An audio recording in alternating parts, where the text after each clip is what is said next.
Tasha Brooks froze in the doorway of her tiny apartment, her keys still dangling from trembling fingers. A man sat on her worn brown couch. A stranger. Well-dressed in a gray suit, looking completely out of place among her thrift store furniture and peeling wallpaper. Her 5-year-old daughter, Brianna, sat beside him, chattering away like they were old friends. Brianna, Tasha's voice came out strangled, barely above a whisper. Come here. Now. The little girl looked up, her brown eyes wide and innocent. Mama. You're home. This is Mr. Julian. He helped me today and I invited him for dinner. Isn't that nice? Tasha's heart hammered so hard she thought it might break through her ribs. Her mind raced with every horrible news story she'd ever heard about children and strangers. Her grocery bags slipped from her hands, cans rolling across the floor. She stepped forward, positioning herself between the man and her daughter. Brianna, go to your room, Tasha said, her voice shaking despite trying to sound firm. The man stood slowly, raising his hands in a calming gesture. Mrs. Brooks, I apologize for the intrusion. Please let me explain. You have 30 seconds before I call the police, Tasha said, already reaching for her phone with fumbling fingers. Mama, no. Mr. Julian is good. He stayed with me when I was locked out. Brianna's small voice cracked with confusion and hurt. Tasha's blood turned to ice. Locked out? What do you mean locked out? Julian cleared his throat. I live 2 floors up. I was coming home from work when I found Brianna in the hallway crying. She said Mrs. Patterson fell asleep and locked the door. The little one couldn't get back in. Tasha's stomach dropped. Mrs. Patterson, her elderly neighbor who watched Brianna for free, sometimes dozed off with her hearing aid out. It had happened before, but Brianna always knocked loud enough to wake her. I knocked and knocked, Mama, Brianna said, tears forming in her eyes. But Miss Patterson didn't wake up. I got scared. Mr. Julian let me sit in the hallway with him until she woke up. He gave me crackers because my tummy was growling. Tasha felt her legs weaken. Her daughter had been alone in the hallway. Anything could have happened. She looked at the man, really looked at him for the first time. He appeared to be in his late 30s, with kind brown eyes and an expression of genuine concern. But that didn't mean anything. Monsters could look kind too. I stayed with her in the hallway for over an hour, Julian continued softly. I didn't touch her, didn't take her anywhere. Other neighbors passed by. They can confirm it. When Mrs. Patterson finally woke up and opened the door, Brianna insisted on inviting me to dinner as a thank you. She's very persistent. I wanted to say thank you properly, Mama. Like you taught me. You always say when someone helps us we should be grateful, Brianna said, her bottom lip trembling. Tasha closed her eyes. She did teach her that. Accept kindness with gratitude. Never be too proud to say thank you. But she'd also taught her daughter never to talk to strangers, and here they were. I should have said no, Julian said, his voice heavy with regret. I realize now how this looks. I lost my own daughter 5 years ago, and when Brianna smiled at me, I wasn't thinking clearly. I'm sorry. I'll leave right now. He moved toward the door, but something in his voice, the crack when he mentioned his daughter, made Tasha pause. She studied his face and saw genuine pain there, old grief that hadn't fully healed. Wait, Tasha heard herself say, surprising herself. You stayed with my daughter for an hour when she was scared and alone? Julian stopped, nodding. I couldn't leave her there by herself. I have a daughter, had a daughter. Sophia. She would have been 10 now. The raw honesty in his voice cut through Tasha's fear. She looked at Brianna, who was watching her with hopeful eyes. Then she looked at the grocery bags on the floor, the cans of cheap soup and pasta she'd bought for their dinner. It wasn't much, but it was something. Brianna, pick up those cans and take them to the kitchen, Tasha said quietly. Mr. Julian, if you still want to stay for dinner, you can. But we don't have much. Julian's eyes widened. You don't have to do that. My daughter invited you. She wanted to say thank you. I won't teach her to break her promises or to refuse to show gratitude when someone helps her, Tasha said, her voice steadier now. Besides, if you wanted to hurt us, you wouldn't have waited in the hallway with witnesses around. You would have done something already. It was a calculated risk, and every instinct in her body screamed to push him out the door and lock it. But Tasha had learned to trust her gut over the years, and right now, despite everything, her gut said this man was safe. I would be honored, Julian said softly. And please just call me Julian. Brianna squealed with delight and ran to hug her mother's legs. Thank you, Mama. I'll set the table real nice.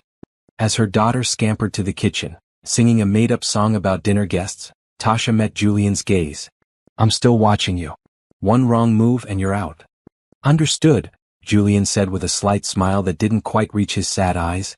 And for what it's worth, you're a good mother. Not many people would give a stranger a chance after walking in to find them with their child. Tasha bent to pick up the remaining groceries, her hands still shaking slightly. Not many strangers would stay with a scared little girl for an hour just to make sure she was safe. She carried the bags to the kitchen, her mind whirling. What was she doing? This could be the biggest mistake of her life. But as she looked at Brianna happily taking out their mismatched plates, Tasha remembered what her own grandmother used to say. Sometimes kindness comes in unexpected packages, and you have to be brave enough to accept it. The question was, could she really trust this man? Or was she putting her daughter in danger by letting him stay?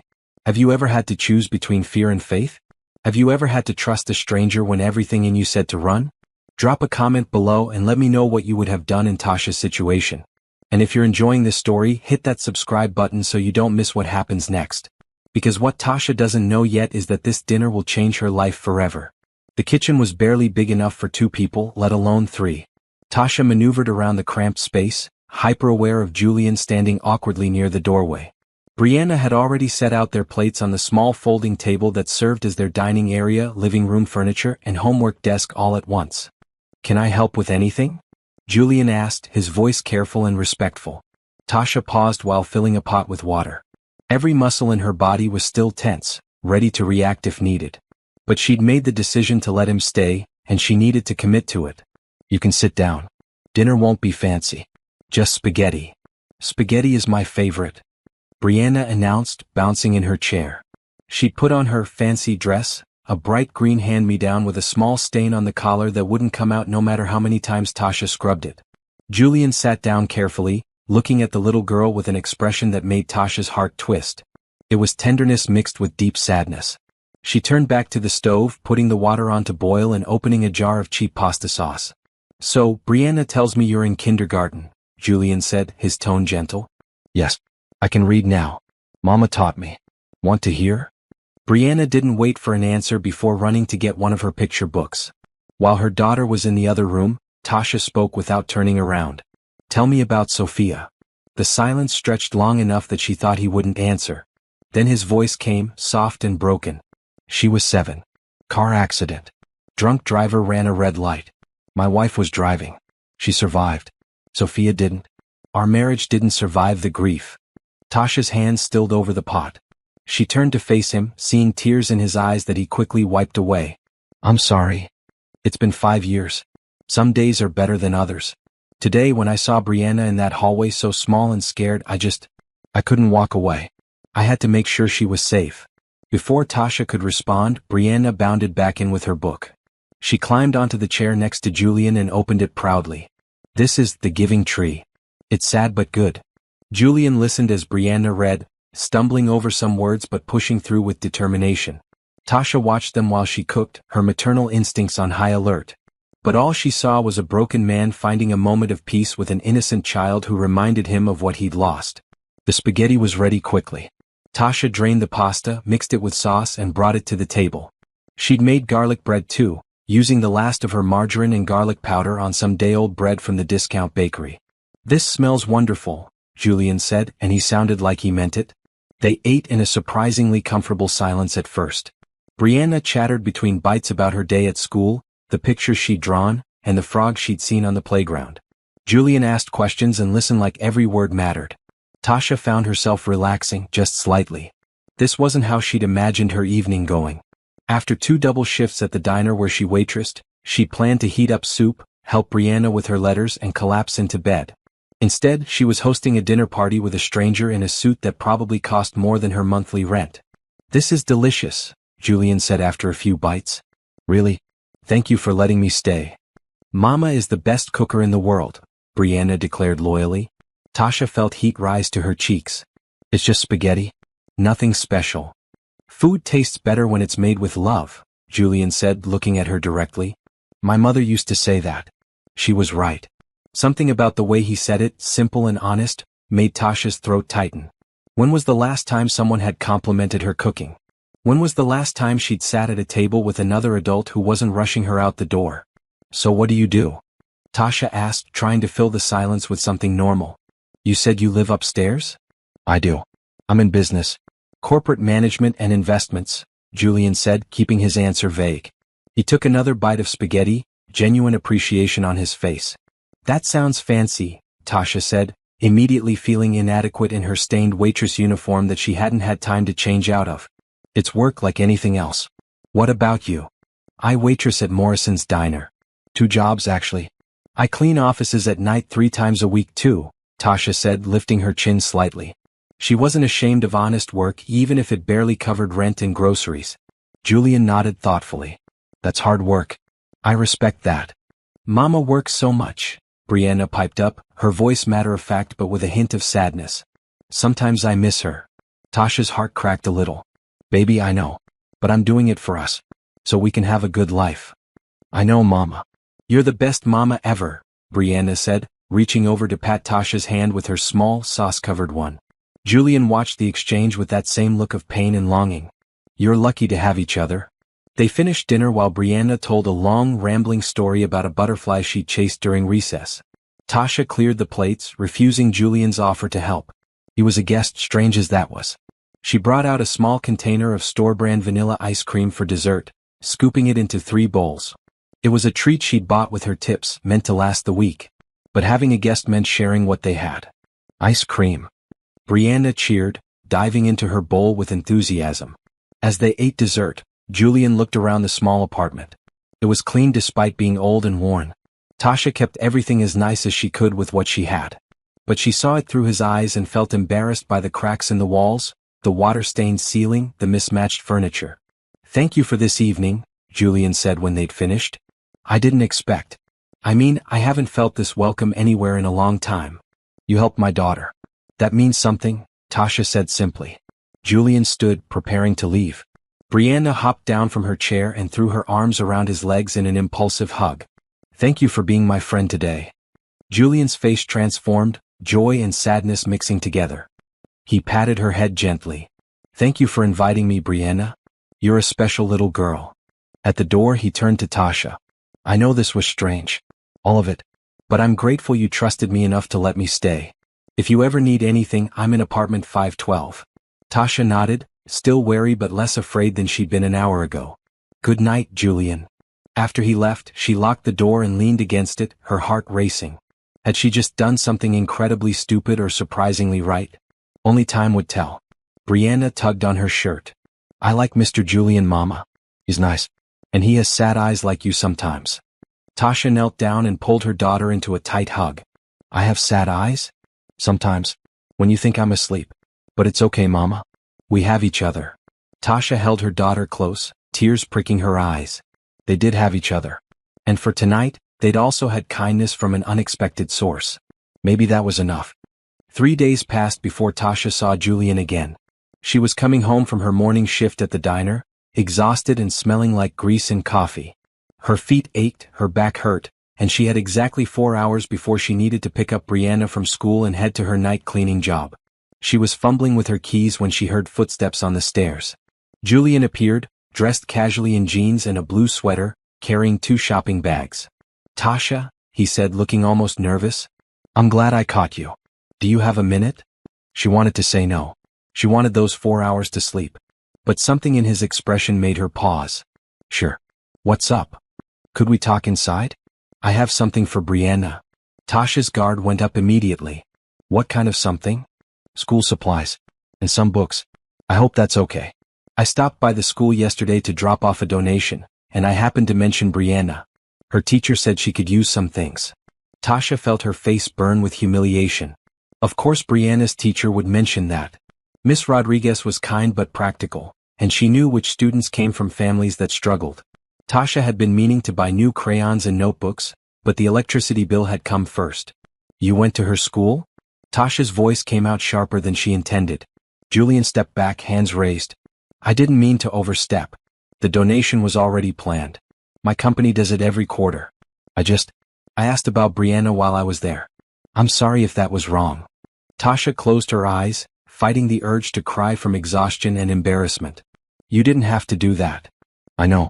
But I wanted to. Please let me give these to her. If you're not comfortable with it, I understand. But Brianna is a bright kid. She deserves to have what she needs. Every instinct in Tasha wanted to refuse. Pride had kept her going through the hardest times. But then she remembered her own rule, the one she'd taught Brianna. When someone offers kindness, accept it with gratitude. Don't let pride steal your blessings. She opened the door. Come in. Inside, Julian set the bags on the small table. Tasha looked inside and felt her throat tighten. Crayons, markers, colored pencils, notebooks with cartoon characters on them, a pencil case shaped like a cat, glue sticks, scissors, and a stack of picture books. Everything was bright and new. This is too much, Tasha whispered. It's not enough, Julian said gently. Tasha, I want to ask you something and I need you to really hear me. Can you sit down? She sat, suddenly nervous. Julian took the chair across from her, leaning forward with his hands clasped. I've been thinking about you and Brianna since dinner. I can't stop thinking about you actually. About how hard you work and how much you love your daughter. I want to help. We're managing, Tasha said automatically. I know you are. But you shouldn't have to just manage. You should be able to live. Really live. Julian took a deep breath. I run a company. Hayes Corporation. We have an opening for an administrative assistant in my office. The pay is $60,000 a year with benefits. Health insurance, dental, paid vacation. I want to offer you the job. Tasha stared at him, certain she'd misheard. $60,000? She made barely $18,000 between both her jobs, working herself to exhaustion. That kind of money would change everything. Why? She managed to ask. Because you're clearly intelligent and hardworking. Because I believe you'd be good at it. And because I want to help. You don't even know me. I know enough. You're raising a wonderful daughter on your own. You worked 2 jobs. You taught your child to show gratitude and kindness. You let a stranger into your home because your daughter asked you to, even though you were terrified. That tells me everything I need to know about your character. Tasha shook her head, overwhelmed. This is crazy. You can't just offer someone a job like that. I own the company. And I need someone I can trust in my office. Someone real and honest. I'm tired of people who only see dollar signs when they look at me. I don't understand. Why me? Julian's expression softened. Because when I sat at your table eating spaghetti, I felt human again for the first time in 5 years. Because Brianna hugged me goodbye like I mattered. Because you trusted me when you had every reason not to. That's rare, Tasha. Real kindness and trust are rare. Tasha felt tears building. This couldn't be real. Things like this didn't happen to people like her. What if I'm not good at it? I'll train you. We'll work through it together. And if it doesn't work out, you'll still have your other jobs to fall back on. But I think you'll be great. Why are you really doing this? Tasha asked, needing to understand. Julian was quiet for a moment. Because I have more money than I could spend in 10 lifetimes, and none of it brought my daughter back. None of it filled the hole in my life. But sitting at your table, seeing Brianna smile, helping you, that meant something. I want to keep feeling that. Tasha wiped her eyes. I don't know what to say. Say yes. Let me help. Please.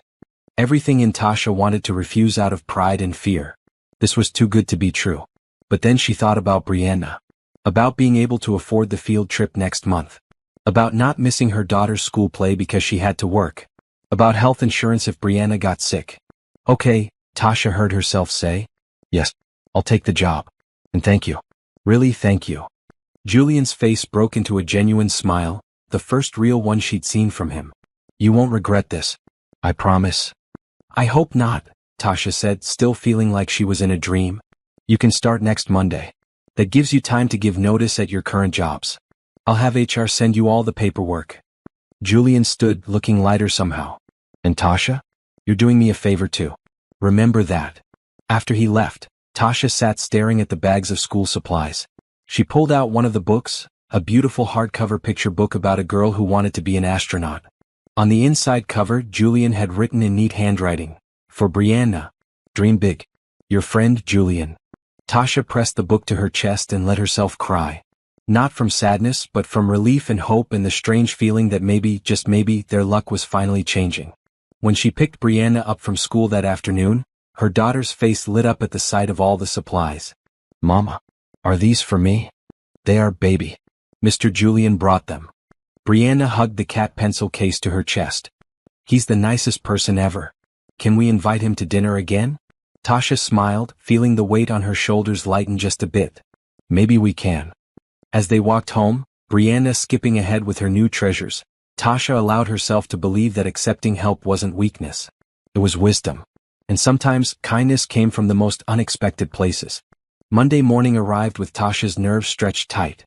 She stood outside Hayes Corporation, a tall glass building in the business district, clutching her purse and trying to calm her racing heart. This was really happening.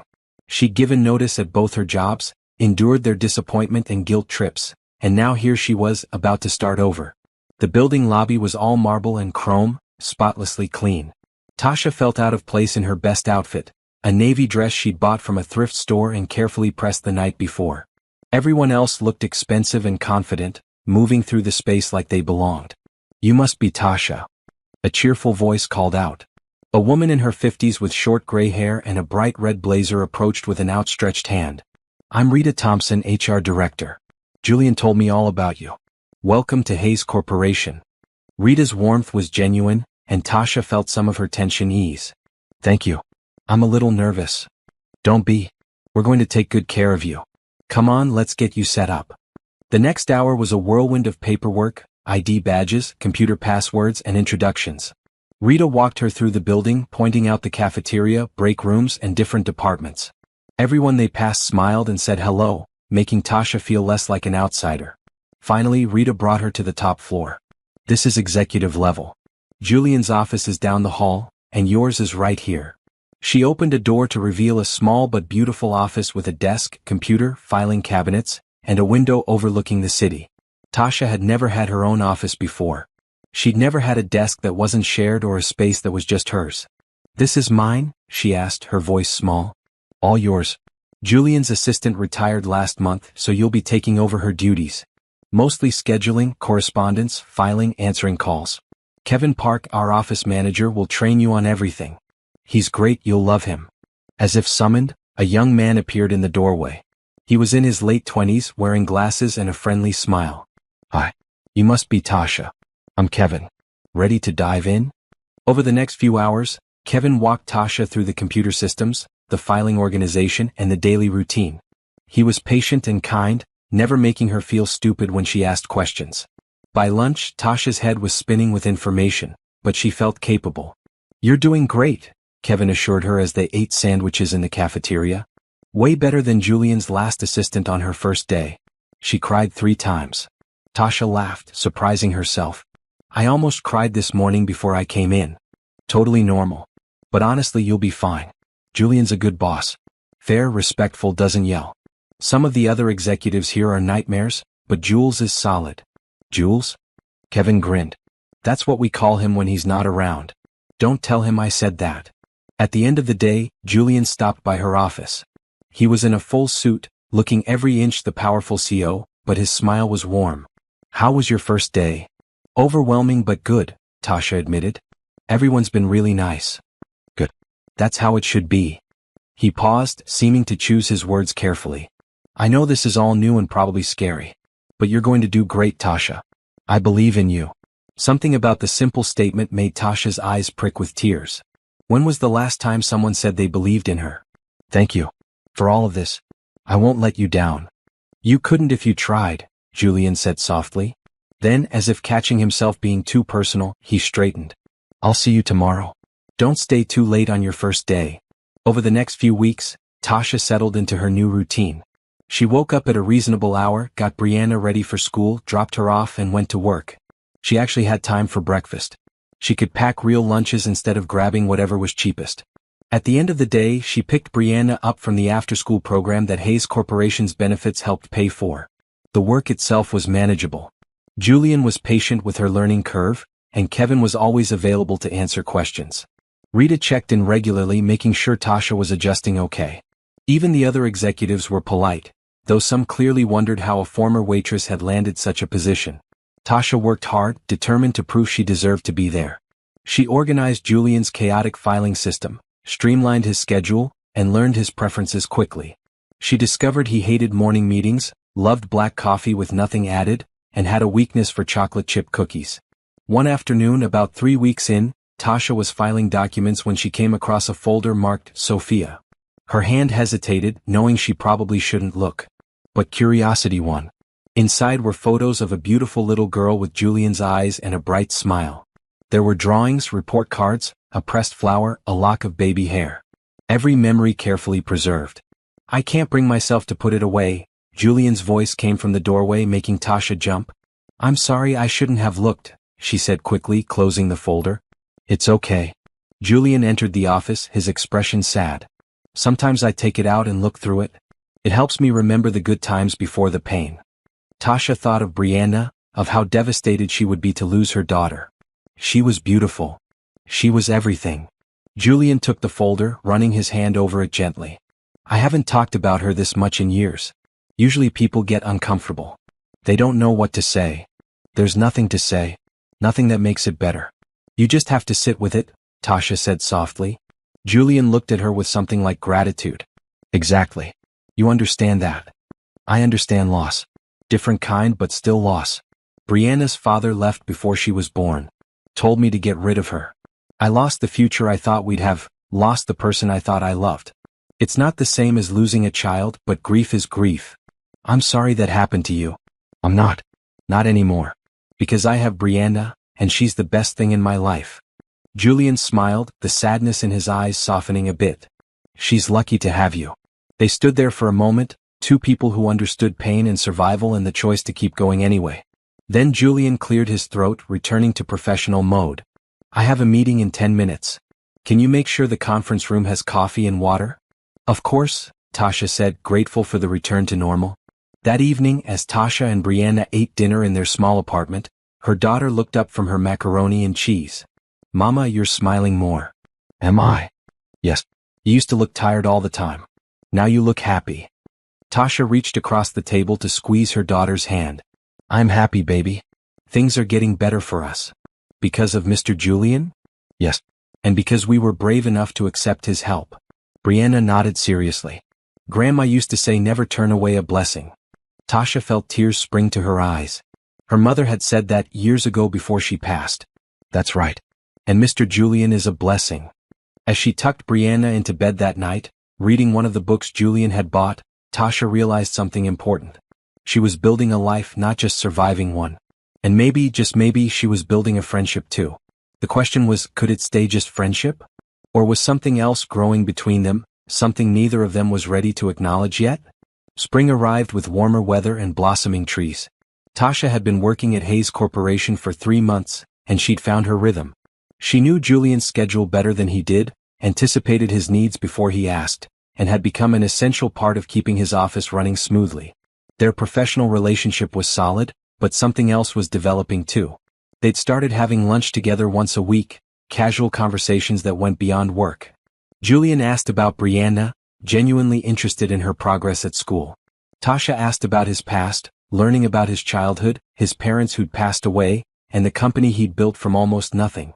But the real shift happened on a Tuesday afternoon when Brianna's school called. Miss Brooks? This is Principal Anderson. Brianna is fine, but we're having a spring concert this Friday at 6. She's singing a solo and she wanted to make sure you knew. Tasha's heart sank. Friday. She just scheduled an important dinner meeting for Julian with potential investors at 7. She couldn't ask to leave early, not after only 3 months. But missing Brianna's solo would break her daughter's heart. She was sitting at her desk, staring at the conflict in the calendar, when Julian came out of his office. Everything okay? You look stressed. Tasha debated brushing it off, but Julian had been nothing but understanding. Brianna has a concert Friday evening. I just scheduled your investor dinner for the same time. Move the dinner, Julian said immediately. I can't. They're only in town for 2 days and this is the only time that works for them. Julian thought for a moment. What time is the concert? 6 o'clock. But you don't need me there for dinner. Kevin can handle it. What time does the concert end? Probably 7:30. Julian pulled out his phone. I'm texting the investors. We'll move dinner to 8:30. Problem solved. Julian, you can't move a major business dinner for my daughter's concert. He looked up from his phone, his expression serious. Yes, I can. And I am. Family comes first, Tasha. Always. Besides, his expression softened, I'd like to come to the concert if that's okay. I miss hearing kids sing. Tasha felt her throat tighten. You want to come? If you don't mind. I promise I'll sit in the back and not embarrass anyone. Brianna would love that. Friday evening arrived. Tasha left work at 5 to pick up Brianna from after-school care. Her daughter was buzzing with excitement, wearing a bright blue dress they'd bought special for the concert. "Is Mr. Julian really coming?" Brianna asked for the 10th time. "He said he would." "Good. I sang extra good in practice. Miss Rodriguez says I have a beautiful voice." The school auditorium was packed with parents and families. Tasha found seats in the middle section, saving one beside her. At 5 minutes to 6, Julian appeared, dressed more casually than usual in khakis and a green button-down shirt. He looked younger, less burdened. "Made it," he said, sliding into the seat beside her. "Traffic was murder." "Thank you for coming," Tasha said, meaning it deeply. The concert began with the younger kids singing about spring flowers and baby birds. Then Brianna's kindergarten class took the stage. She spotted Julian and Tasha immediately, waving enthusiastically enough that her teacher had to gently redirect her attention. When it was time for her solo, Brianna stepped forward. She looked so small on that big stage, but when she opened her mouth and sang, "You Are My Sunshine," her voice rang out clear and sweet. Tasha felt tears slide down her cheeks. Her baby was growing up. She glanced at Julian and saw tears on his face too. He was watching Brianna with such intense emotion that Tasha's heart ached for him. This must be torture, watching another little girl sing when his own daughter never would again. She reached over and squeezed his hand without thinking. Julian gripped back, holding on like she was the only thing keeping him grounded. They sat like that through the rest of the song, two people finding comfort in shared presence. After the concert, Brianna ran to them, her face glowing. "Did you hear me? Did I do good?" "You were perfect," Tasha said, scooping her daughter into a hug. "The best performance of the night," Julian added, his voice thick. Brianna beamed at him. "Thank you for coming. Mama said you had an important meeting." "Nothing's more important than hearing you sing." The simple statement, said with such sincerity, made Tasha fall a little bit in love with him. Not the romantic kind, not yet, but the kind of love that comes from recognizing true goodness in another person. Later that night, after Julian had gone to his rescheduled dinner and Brianna was asleep, Tasha sat in her living room thinking about how much her life had changed. 6 months ago, she'd been drowning, working herself to exhaustion just to keep a roof over their heads. Now she had stability, security, and something that felt like family. The next week brought another shift. Tasha was organizing files when she came across financial records that showed just how wealthy Julian was. Not just comfortable. Truly impossibly wealthy. Hayes Corporation was worth hundreds of millions of dollars, and Julian owned it outright. She'd known he had money, but this was different. This was private jets and vacation homes and the kind of wealth that changed everything. It made her understand why he'd been lonely, why he valued genuine connection. Everyone in his life probably wanted something from him. "Find anything interesting?" Julian asked, appearing in the doorway. Tasha jumped, guilty. "I wasn't snooping. These were in the filing cabinet." "I know. I'm not worried." Julian entered the office, sitting in the chair across from her desk. "You look shocked. Let me guess, you saw the financial statements." "I didn't realize. I mean, I knew you had money, but this is obscene." "Yeah, it is." Julian leaned back, looking tired. "My parents were immigrants. They came here with nothing and built a small restaurant. They worked themselves to death, literally. Dad had a heart attack at 53. Mom followed 6 months later. They left me $100,000 and a lesson about the value of hard work." "How did you turn that into this?" "Smart investments, lucky timing, and a refusal to quit. I built Hayes Corporation from the ground up. Made my first million by 30, first 10 million by 35. By the time Sophia was born, I had more money than I knew what to do with." His expression darkened. "But I couldn't save her.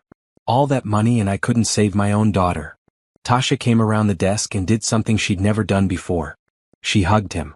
Julian stiffened in surprise, then wrapped his arms around her, holding on tight. "Money can't fix everything," Tasha said softly. "But kindness can heal a lot. You've healed me and Brianna. You've given us hope." "You've healed me too," Julian whispered. "You and Brianna. You make me feel human again."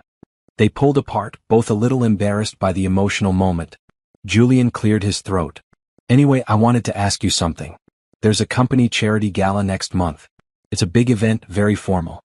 I need a +1 and I was wondering if you'd come with me." Tasha's eyebrows shot up. "As your date?" "As my friend," Julian clarified quickly. No, as my friend. I just don't want to go alone, and you're the only person I actually want to spend time with these days." Tasha thought about it. A formal gala meant an expensive dress, getting her hair done, feeling out of place among rich people.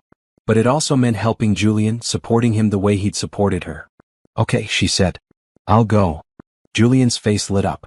Really? Really? But I don't have anything to wear to something like that. Consider it part of the job. I'll have Rita help you find something. My treat. Julian? It's for work, he insisted. You're representing Hayes Corporation. The company can pay for appropriate attire.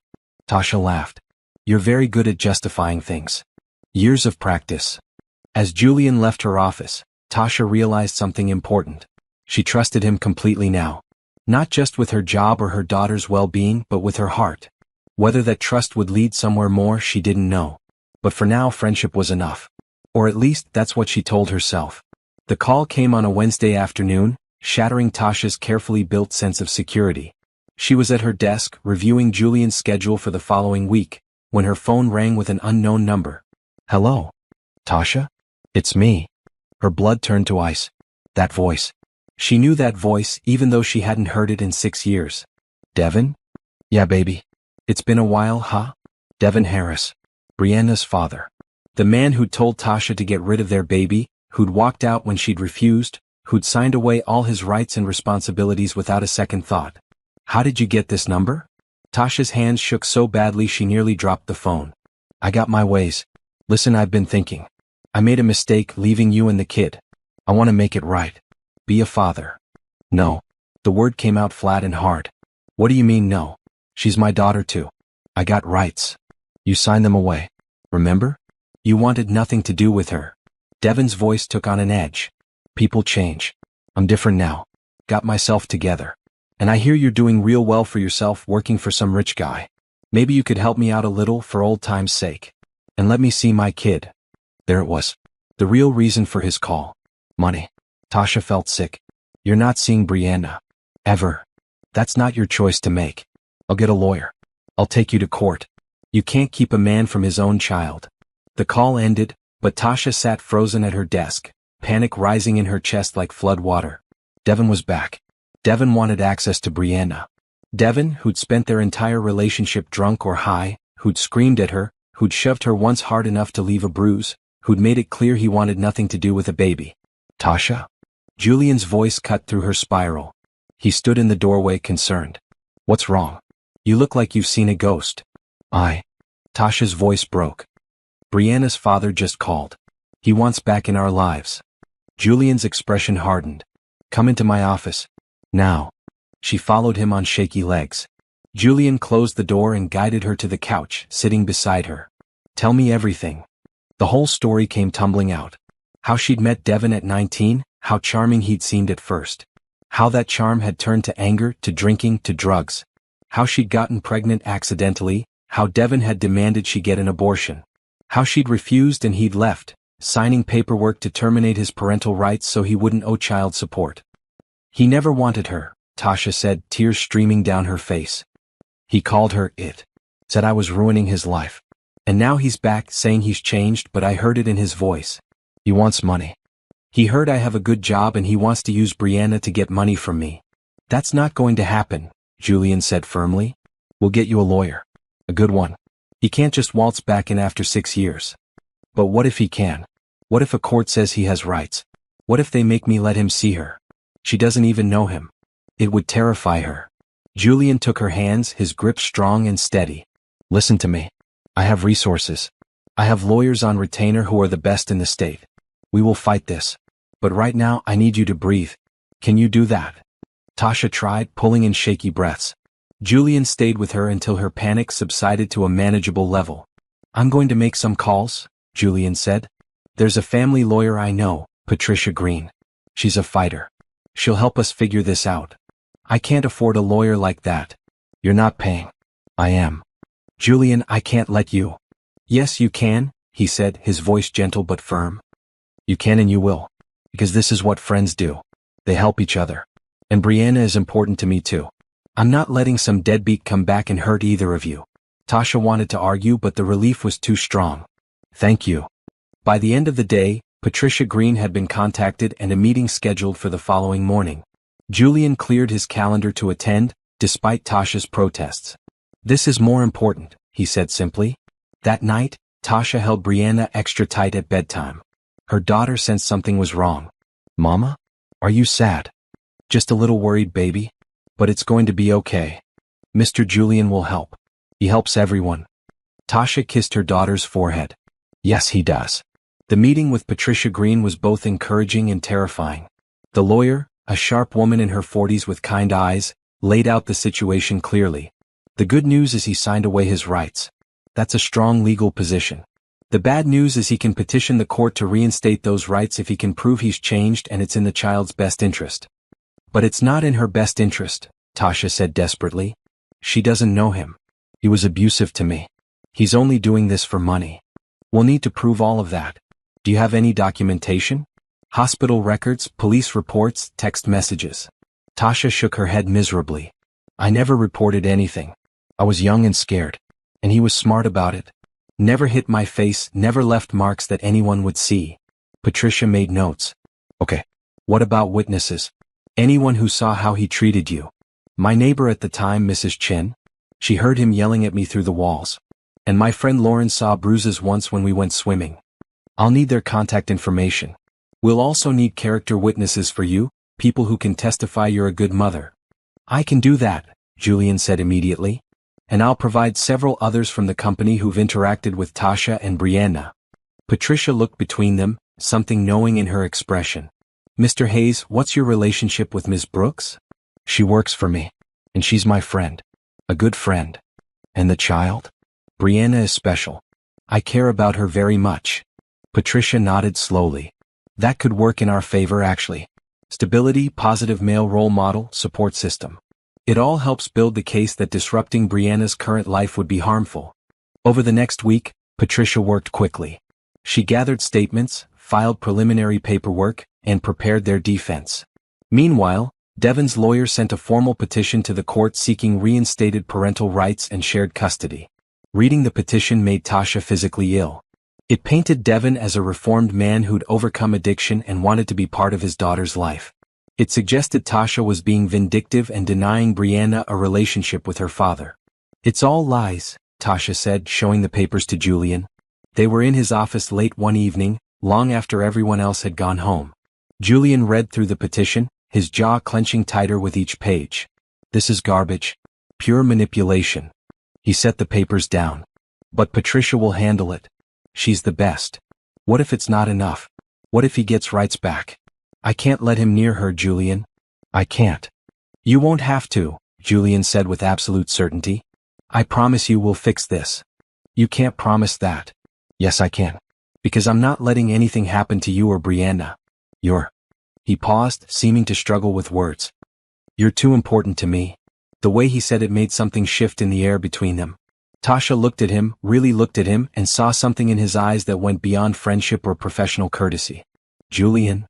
She started, not sure what she wanted to say. Before she could figure it out, his phone rang. He glanced at it and sighed. Patricia. I should take this. The moment passed, but it lingered in Tasha's mind. What was growing between them? And was it wise to acknowledge it while everything else in her life felt so unstable? The preliminary hearing was scheduled for 3 weeks out. Until then, all they could do was prepare and hope that the system would protect an innocent child from a man who only wanted to exploit her. Tasha tried to stay strong, but at night, alone in her apartment, fear threatened to drown her. What if she lost Brianna? What if Devon somehow won? The thoughts kept her awake, staring at the ceiling, praying for a miracle. She didn't know that the miracle was already working behind the scenes, in the form of a determined billionaire who decided that nothing, absolutely nothing, was more important than protecting the woman and child who'd become his family. The mediation meeting was scheduled for a Tuesday morning at Patricia Green's law office. Tasha barely slept the night before, running through every possible scenario in her mind. Patricia had been confident, but that didn't stop the fear coiling in Tasha's stomach. Julian picked her up at 8 in the morning. She'd taken the day off work, too anxious to focus. He looked at her with concern as she climbed into his car. How are you holding up? I'm terrified, Tasha admitted. What if he says the right things? What if they believe him? They won't. Patricia has everything we need. Trust the process. But Tasha couldn't trust anything right now. Her whole world felt like it was balanced on a knife edge, ready to topple with one wrong word. Patricia's office was in a tall building downtown. The conference room was formal and cold, with a long table and uncomfortable chairs. Patricia arrived first, setting out folders and paperwork with practiced efficiency. "Remember," she said to Tasha. "Stay calm. Don't let him get a reaction from you. That's what he wants." Devin arrived 10 minutes late with a lawyer Tasha didn't recognize. She barely recognized Devin himself. He'd put on weight, his face puffy and eyes bloodshot despite his attempt to look presentable in an ill-fitting suit. He smiled when he saw her, a smile that made her skin crawl.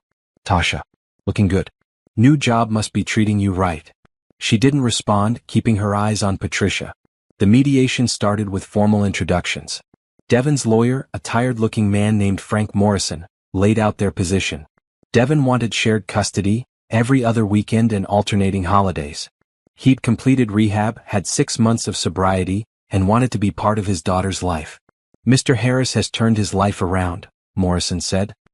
"He's working steadily, attending AA meetings, and genuinely regrets his past mistakes. Every child deserves to know their father."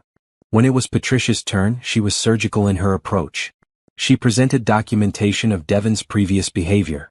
Statements from Mrs. Chen, the old neighbor, describing the yelling and fighting. Hospital records from when Tasha had gone to the ER with bruised ribs, claiming she'd fallen downstairs. Bank records showing Devin had withdrawn money from Tasha's account without permission multiple times. "Mr. Harris didn't just walk away from his responsibilities," Patricia said coldly. "He was abusive, controlling, and made it clear he wanted nothing to do with his child. For 6 years he had no contact. No birthday cards, no phone calls, no child support despite having Ms. Brooks's contact information. And now, coincidentally, when Ms. Brooks has a better job and stable income, he suddenly wants to be a father." Devin's face reddened. "People change. I made mistakes, but I've done the work. I'm sober. I deserve a chance." "You had a chance," Tasha said quietly, breaking her silence. "I begged you to stay. I begged you to care about our daughter. You looked at my pregnant belly and told me to get rid of it. You called her a mistake. You pushed me so hard I fell and almost lost her. You don't get to come back now and pretend to care. I was sick.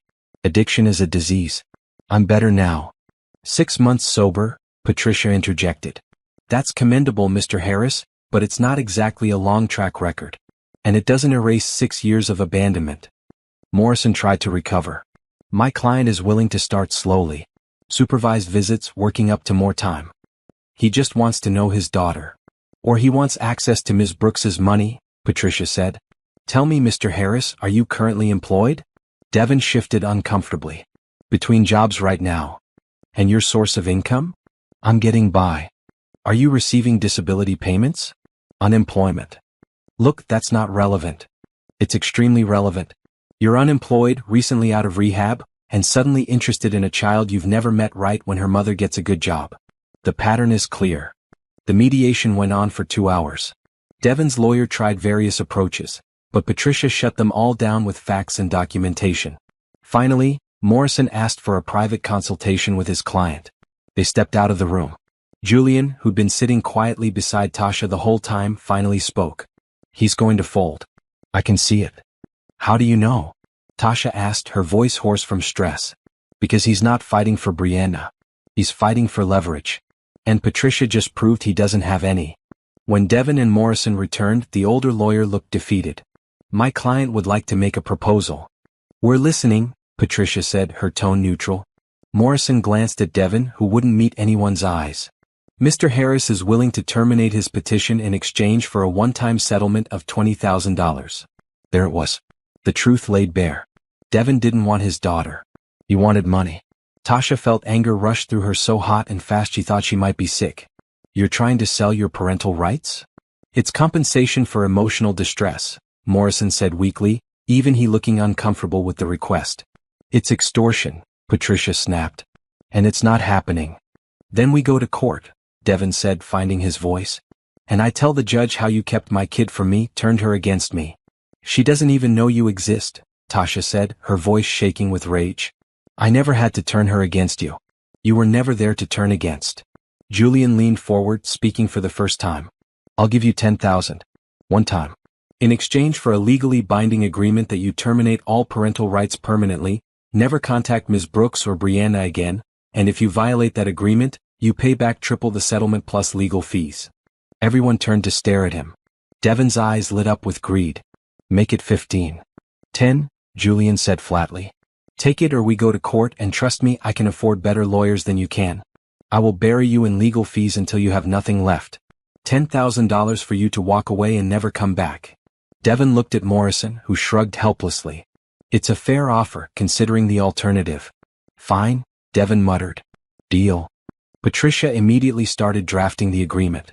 Within an hour it was done. Devon signed away his rights for the second and final time, this time with no way to ever reclaim them. Julian wrote a check on the spot. As Devon left with his lawyer, he paused at the door. You always did think you were better than me, Tasha. I am better than you, Tasha said, her voice steady now. Because I love my daughter more than I love money. And you never will. Devon's face twisted with anger, but Morrison pulled him out before he could respond. When they were gone, Tasha collapsed into her chair, shaking. Is it really over? It's over, Patricia confirmed. This agreement is airtight. He can't come back. You're safe. Tasha burst into tears, all the fear and stress of the past few weeks pouring out.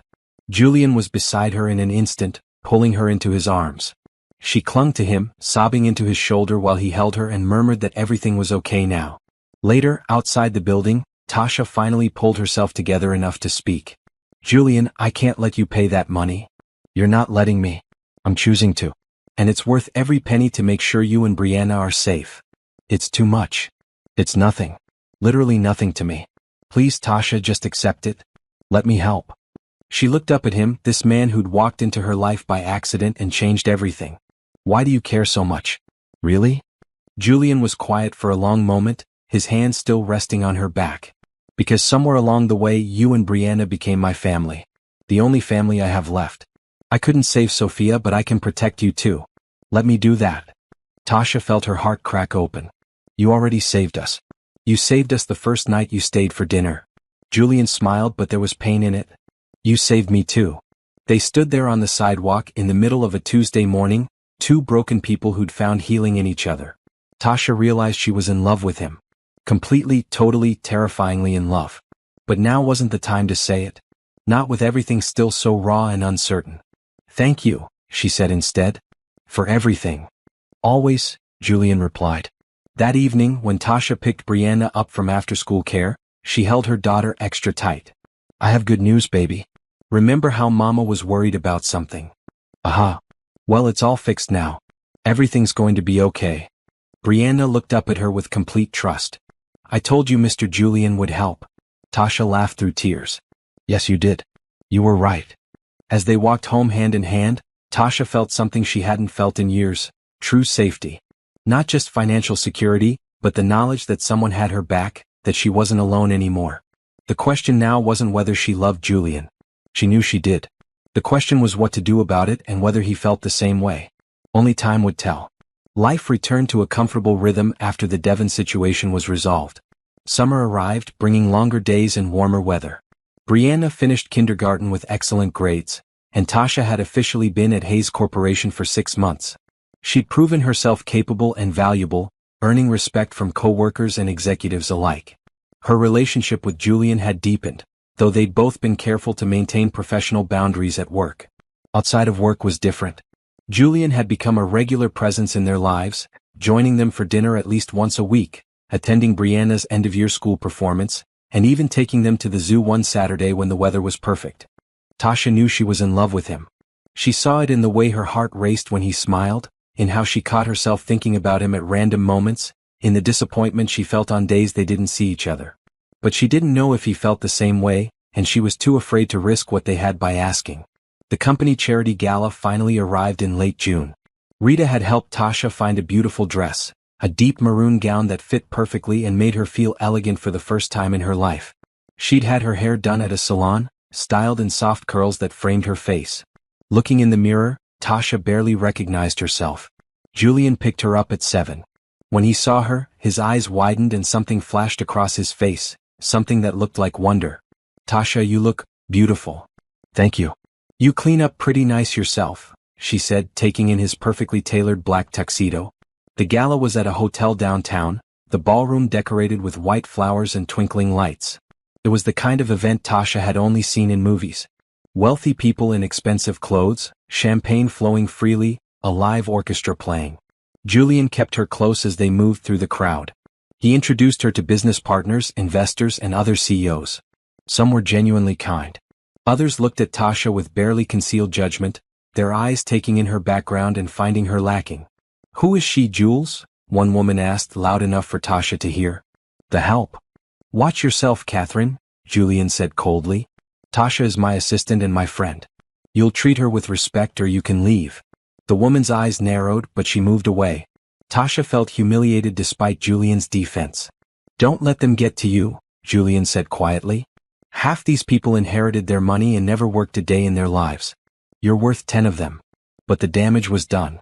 Tasha felt out of place like a kid playing dress-up in adult clothes. The evening got worse when Julian's ex-wife arrived. Candace Hayes was everything Tasha wasn't. Tall, blonde, elegant in a white designer gown that probably cost more than Tasha's monthly rent. She moved through the crowd with confidence, her eyes scanning the room until they landed on Julian. "Oh no," Julian muttered. "I didn't know she'd be here." "Your ex-wife." "Unfortunately." Candace approached them with a smile that didn't reach her eyes. "Julian. It's been a while." "Candace. What are you doing here?" "The Davidsons invited me. You remember Philip Davidson? He's on the board of the charity." "I couldn't say no." Her eyes slid to Tasha. "And who is this?" "Tasha Brooks, my assistant." "Assistant?" Candace's smile sharpened. "How nice. You always did like surrounding yourself with people who needed you." Tasha felt the insult like a slap. Julian's jaw clenched. "If you'll excuse us, Candace." He guided Tasha away, but the encounter had rattled them both. They found their assigned table and sat with several other Hayes Corporation executives and their spouses. The conversation flowed around them, but Tasha couldn't focus. She kept noticing people glancing at her, whispering to each other. Halfway through dinner, she excused herself to the restroom. Inside, 2 women were touching up their makeup and talking. "Did you see Julian Hayes with that woman?" "She's his assistant, apparently." "Oh please. We all know what assistant means. She's clearly with him for his money. I mean, look at her. She's pretty, I'll give her that, but come on. What else would she have to offer someone like Julian? I heard she was a waitress before." He probably felt sorry for her and now she's latched on like a parasite. Tasha stood frozen in the stall, hot shame flooding through her. Is that what people thought? That she was using Julian? She waited until the women left before emerging. Looking at herself in the mirror, all she could see was someone pretending to be something she wasn't. When she returned to the table, Julian immediately sensed something was wrong. "What happened?" "Nothing. I'm fine." But she wasn't fine and Julian knew it. He excused them both from the table and led her out to a balcony where the night air was cool and quiet. "Tell me," he said gently. The whole story came out. The women in the bathroom, their cruel words, the way people had been looking at her all night. "They think I'm using you for your money? That I'm some gold digger who trapped you?" Julian's expression darkened with anger. "Who said that? Give me names." "It doesn't matter. They're probably right to wonder. I mean, look at us. You're a billionaire CEO and I'm a former waitress. It looks bad." "I don't care how it looks." "Well, I do. I care that people think I'm taking advantage of you. I care that your ex-wife looked at me like I was dirt on her shoe. I care that everyone in there is judging me." "Let them judge," Julian said fiercely. "Their opinions don't matter. They matter to me.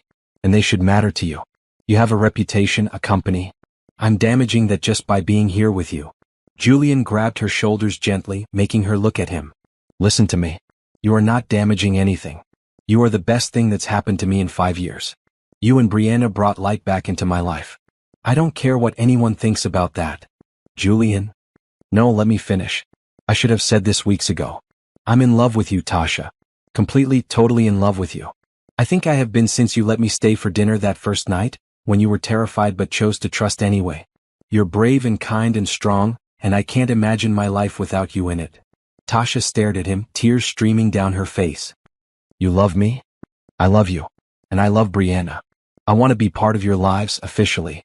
Not as your boss or your friend, but as your partner. If you'll have me. But what about all those people in there? What about your ex-wife and the gossip and the judgment?" "To hell with all of them," Julian said. "The only opinions that matter to me are yours and Brianna's. Tell me you feel the same way." Tell me I'm not imagining this connection between us. I love you too, Tasha whispered. I've been trying not to because it seemed impossible, but I love you so much it hurts. Julian pulled her close and kissed her. It was soft and gentle and perfect, full of promise and hope. When they broke apart, both were crying. We should go back inside, Tasha said. People will talk. Let them talk.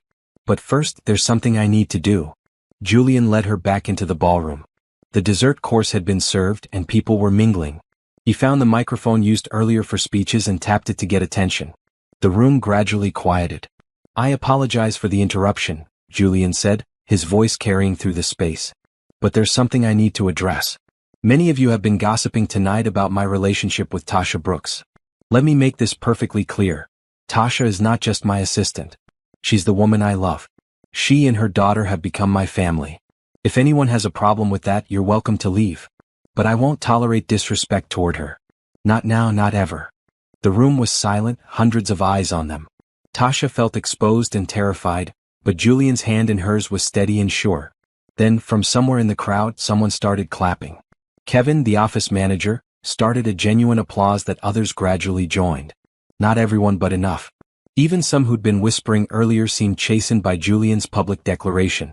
Candace Hayes stared at them with an unreadable expression before turning and leaving the gala entirely. As the applause faded and conversations resumed, Julian looked at Tasha. Still want to run?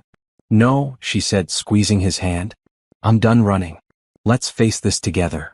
They stayed for the rest of the gala, dancing together, talking with the genuinely kind people who approached them with congratulations. It wasn't perfect. Some people still judged. But Tasha realized Julian was right. The only opinions that mattered were theirs, and they had chosen each other. Later that night, after Julian drove her home and kissed her goodnight at her door, Tasha checked on sleeping Brianna. Looking at her daughter's peaceful face, Tasha knew she'd made the right choice. Love was worth fighting for, worth facing judgment for, worth everything. Tomorrow would bring new challenges. But they'd face them together. The weekend after the gala, Julian took Tasha and Brianna on a trip to a lake house 2 hours outside the city. It belonged to Julian's company, used occasionally for executive retreats, but this weekend it was just for them. Brianna was beside herself with excitement. She'd never been to a lake, never stayed in a house that big and beautiful. The drive up was filled with her constant chatter and questions. Will there be fish? Can I swim? Are there boats? Julian answered each question patiently, smiling at her enthusiasm in the rearview mirror. Tasha watched them interact, her heart full. This man loved her daughter genuinely, not as a way to get closer to Tasha, but for who Brianna was as a person. The lake house was stunning. Large windows overlooked the water, there was a dock with a small boat tied to it, and the interior was all warm wood and comfortable furniture. Brianna ran from room to room exploring everything. Mama, there's a room with bunk beds. Can I sleep in the top one? If Mr. Julian says it's okay, Tasha replied. Of course, Julian said. Pick whichever room you want. They spent the afternoon by the lake. Julian had brought a kite and he taught Brianna how to fly it. Tasha sat on a blanket watching them, feeling more relaxed than she had in months. The gala drama had died down at work. A few people had been cold to her initially, but Julian had made it clear that disrespecting Tasha meant answering to him. Most had fallen in line. As the sun began to set, painting the sky in shades of orange and pink, Julian and Tasha walked along the shore while Brianna played near the water's edge, collecting interesting rocks. This is perfect, Tasha said. Thank you for bringing us here. I wanted to get away from the city, from work and pressure and people's opinions. I wanted it to just be us. Julian took her hand, interlacing their fingers. Tasha, I meant what I said at the gala. I love you. I want a future with you. I want that too. But I need to know, what does that future look like? I mean, we work together. I have Brianna to think about. And you're still dealing with your grief over Sophia. Julian stopped walking, turning to face her. Sophia will always be part of me. That grief doesn't just disappear. But it's changed. It's softer now, less sharp. Being with you and Brianna has helped me heal in ways I didn't think possible. As for the rest, we'll figure it out. Maybe you transition to a different department at work so there's no conflict of interest. Or maybe you decide you want to do something else entirely. I'll support whatever you choose. And Brianna? Julian's expression softened. I love that little girl like she's my own. If you'll let me, I want to be a father to her. Not to replace anyone but to be there for her. To help raise her. to give her everything she deserves. Tears slipped down Tasha's cheeks. She already thinks of you as family. Then let me make it official. Not right away, I know it's fast. But eventually. Marry me, Tasha. Build a life with me. It wasn't a formal proposal. There was no ring, no getting down on one knee. But it was perfect, standing by a lake in the fading sunlight, with her daughter playing nearby and the man she loved looking at her with complete honesty. Yes, Tasha said. Eventually, yes. But let's take our time. Let's make sure Brianna is ready. Let's do this right. Julian pulled her close and kissed her, deep and full of promise. When they broke apart, they heard clapping. Brianna stood a few feet away, grinning. Are you gonna get married? Can I be in the wedding? Can I wear a fancy dress? Tasha laughed, her joy overflowing. Yes, baby. You can be in the wedding. The most important person in the wedding. Brianna ran over and threw her arms around both of them. Julian lifted her up, and the three of them stood there in a group hug as the sun set over the water. That evening, they made dinner together in the lake house kitchen. Simple food, spaghetti again because it was Brianna's favorite, but it tasted like celebration. After dinner, they sat on the porch watching stars come out. Brianna fell asleep in Julian's lap, and he carried her to bed without waking her. When he came back, Tasha was still on the porch, wrapped in a blanket. Julian sat beside her and pulled her close. I never thought I'd have this again, he said quietly. A family. Well, hope for the future. After Sophia died, I was just going through motions. Making money, running the company, but not really living. You changed that. You changed my life too. 6 months ago I was drowning. Working myself to death just to survive. Now I have security and happiness and love. Real love, not the broken thing I had with Devon. This is real, Julian confirmed. This is the kind of love that lasts. The kind that weathers storms and grows stronger. I'm sure of it. How can you be sure? Because we've already been through storms. The fear when I first met Brianna, the job transition, Devon coming back, the gala drama. We faced all of that together and came out stronger. That's how I know. Tasha leaned her head on his shoulder. I'm scared sometimes. That this is too good to be true. That something will come and take it away. Nothing's taking this away. I won't let it. We won't let it. They sat in comfortable silence, listening to the gentle lap of water against the dock. Inside the house, Brianna slept peacefully. Everything felt right in a way Tasha had never experienced before. When should we tell people? She asked. About us officially. People at work already know after my speech at the gala. But we should tell Brianna properly. Make sure she understands what it means. The next morning after breakfast, they sat with Brianna on the dock. Her little legs dangled over the edge, bare feet just above the water. Sweetie, we need to talk to you about something important, Tasha began. Brianna looked between them, curious but not worried. Okay. Julian took over, his voice gentle. You know I care about you and your mom very much, right? And we care about you too. Good. Well, your mom and I have decided that we want to be together. Like a couple. Like a family. Brianna tilted her head, thinking. Like how Jenny's mom and her stepdad are? Kind of like that, Tasha said. But we want to know how you feel about it. If it's okay with you. Is Mr. Julian gonna be my daddy? The question hung in the air. Julian's eyes filled with tears. I would like that very much if it's okay with you. I know I can't replace your biological father. I don't have a daddy, Brianna interrupted matter-of-factly. I never met him. But I always wanted one. Can you be my daddy for real? Julian's voice cracked. Yes, I can be your daddy for real. Brianna threw her arms around his neck. Good. I wanted you to be my daddy. I told my friend Emma that I might get a daddy soon, and she said I was lucky. Tasha wiped tears from her own eyes. So you're okay with this? With me and Julian being together? Mama, I told you Mr. Julian was special. I knew he was gonna stay. Brianna pulled back from the hug, her expression suddenly serious. But you have to promise not to fight. Jenny's mom and stepdad fight sometimes and it makes her sad. We promise to always talk things through, Julian said. And if we disagree about something, we'll work it out calmly. Deal? Deal? Brianna stuck out her little hand for a shake, and Julian shook it solemnly. The rest of the weekend was pure joy. They took the boat out on the lake, made s'mores over a fire pit, and read bedtime stories together. Brianna called Julian Daddy Jules for the first time, and he had to excuse himself to cry happy tears in the bathroom. Driving back to the city Sunday evening, Brianna fell asleep in the back seat. Tasha looked at Julian. I can't believe this is my life now. Better get used to it, Julian said with a smile. Because this is just the beginning. Back at work Monday morning, Tasha submitted a request to transfer to a different department to avoid conflict of interest. Rita was supportive, helping her find a position in community relations that still paid well but removed the direct reporting relationship with Julian. Over the following months, their relationship deepened. They spent almost every evening together, either at Julian's larger apartment or Tasha's smaller one that had become home. Julian officially met Mrs. Patterson, Tasha's neighbor, who cried happy tears hearing how well things had turned out.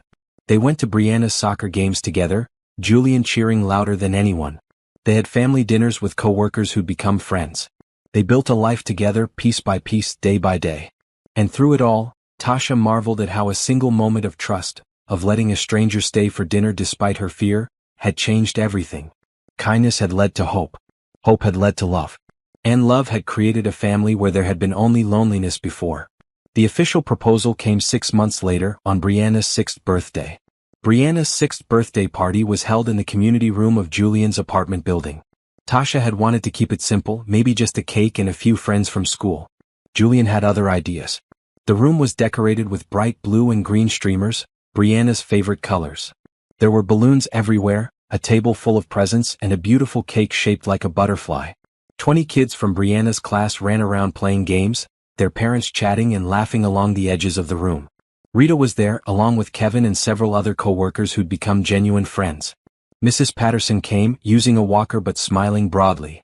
Even some of Brianna's teachers showed up, bearing gifts and good wishes. Tasha stood watching the chaos with a full heart. A year ago, she'd barely been able to afford a small cake from the grocery store. Now her daughter was surrounded by love and laughter, living a life Tasha had only dreamed of providing. Julian appeared beside her, slipping an arm around her waist. Happy? Deliriously, Tasha said. Thank you for all this. It's my pleasure. She's my daughter too now. The possessive pride in his voice made Tasha's eyes sting with tears. Julian had started adoption proceedings last month. Once finalized, he would legally be Brianna's father. After the games and cake, it was time for presents. Brianna tore through them with appropriate enthusiasm, thanking each person politely just as Tasha had taught her. Books, toys, art supplies, a new bike from Julian that made her scream with joy. When all the presents were opened, Julian stood up. Wait, there's one more thing. He pulled a small box from his pocket. Not a ring box, but something similar. He knelt down in front of Brianna while everyone watched with interest. Brianna, you've made me the happiest person in the world by letting me be your dad. I promise to always be there for you, to support your dreams, to help you when you're scared, and to love you forever. I have something for you. He opened the box. Inside was a delicate silver necklace with a small heart pendant. This was my daughter Sophia's. She would have wanted you to have it. You remind me so much of her, and I know she would have loved you. Brianna's eyes went wide. Really? I can have it? It's yours. And it means you're part of my family officially. Part of my heart. Brianna threw her arms around Julian's neck. Thank you, Daddy Jules. I'll take care of it forever. While everyone was focused on that sweet moment, Julian stood and turned to Tasha. He pulled out another box, this one definitely a ring box, and knelt down again. The room went silent except for a few gasps. Tasha Brooks, you walked into my life at my lowest point and brought light back into it. You taught me that love isn't something you lose forever, it's something you can find again. You and Brianna have become my whole world. I don't want to spend another day without being your husband. Will you marry me? He opened the box to reveal a beautiful but not ostentatious ring, a simple diamond on a gold band. Perfect for Tasha's practical nature but still special. Tasha's hands flew to her mouth. She'd known this was coming eventually, but here now, in front of everyone they cared about, was perfect. Yes, she said through tears. Yes, absolutely yes. Julian slipped the ring on her finger and stood to kiss her while everyone cheered. Brianna jumped up and down, clapping. Mama's getting married. We're gonna be a real family. We already are a real family, Julian said, pulling Brianna into the hug. This just makes it official. The party continued with new energy, everyone congratulating them. Rita hugged Tasha tight. I knew it from the first day you walked into the office. You two were meant to be. Kevin gave Julian a mock punch on the arm. About time, boss. We've been running a betting pool on when you'd propose. I just won $200. Even Mrs. Patterson shuffled over to offer her blessing. I knew that man was special when he stayed with Brianna in the hallway. Real men don't leave children alone and scared. As the party wound down and guests left, Tasha found herself alone with Julian on the building's rooftop terrace. Brianna was downstairs with Rita, showing off her new necklace to anyone who'd look. "Are you sure about this?" Tasha asked, looking at the ring on her finger. "Marriage is a big step." "I've never been more sure of anything," Julian said. "You're my future, Tasha. You and Brianna. People will still talk. They'll still say I'm with you for your money. Let them talk. I know the truth. You fell in love with me when you thought I was just some guy who lived upstairs. Money had nothing to do with it." He was right. Tasha had started falling for Julian before she knew about his wealth, back when he was just a lonely man who'd stayed with her daughter to keep her safe. "When should we do it? Get married?" Julian pulled her close. "How about 3 months? Small ceremony, just people we care about. Nothing fancy. What matters is becoming a family officially. 3 months sounds perfect." They planned the wedding together over the next few weeks. Nothing extravagant, despite Julian's wealth.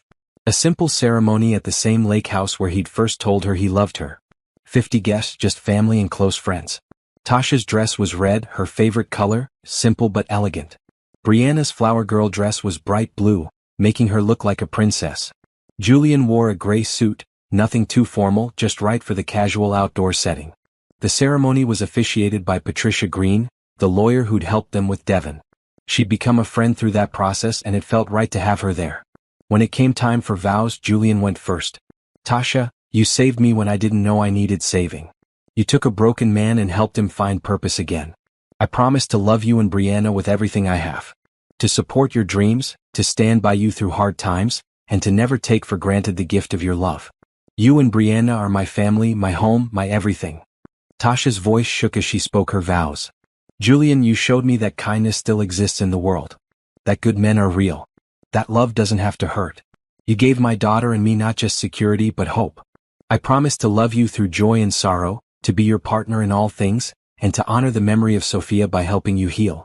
You are my blessing, my miracle, my love." When Patricia pronounced them married, Julian kissed Tasha while everyone cheered.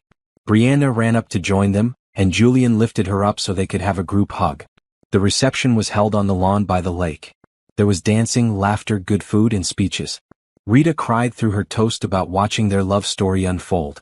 Kevin made jokes about Julian finally finding someone who could organize his chaotic filing system and his chaotic heart. As the sun set over the water, turning everything golden, Tasha danced with her new husband while Brianna played with other kids nearby. This was her life now. This beautiful, impossible, perfect life. "What are you thinking?" Julian asked, holding her close as they swayed to the music. "That a year ago I was terrified when I found you on my couch. And now here we are, married with a daughter we both love. It's surreal. The best things in life usually are." 3 weeks after the wedding, the adoption was finalized.